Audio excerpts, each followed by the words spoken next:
Le plénum des élus locaux de Pointe-Noire a échangé avec le ministre délégué auprès du ministre de l'Intérieur, de la décentralisation et du développement local, chargé de la décentralisation, Juste Désiré Mundeli. La rencontre a débuté par le mot de bienvenue de la présidente du conseil départemental et municipal de Pointe-Noire, Evelyne Tchitchele. Monsieur le ministre délégué, la gestion d'une collectivité locale n'est pas en soi une tâche aisée.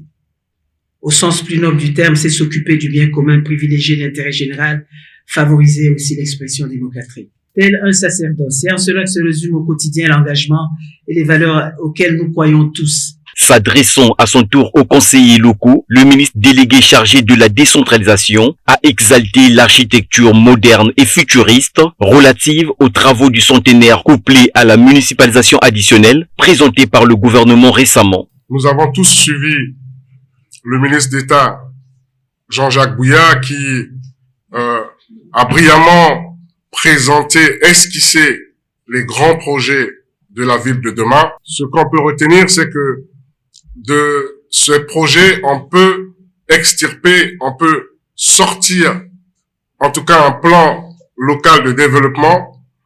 Dans ces projets, on peut aussi voir une approche de management urbanistique moderne et aussi et surtout une modification de la structure spatiale de la ville qui devrait en fait bénéficier directement aux populations locales. Alors vous êtes des élus de proximité, je vous exhorte à vous approprier ce projet.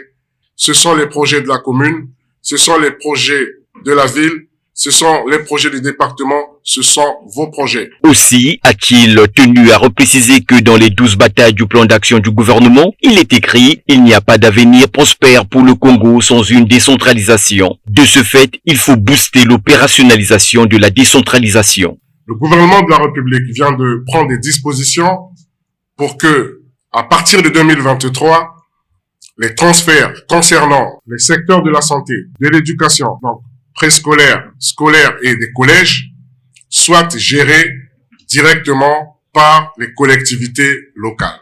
Dans les échanges avec le ministre délégué, les élus locaux ont salué l'initiative en espérant qu'elle va se perpétuer dans le temps, non sans évoquer les questions inhérentes à l'exercice de leur mandat.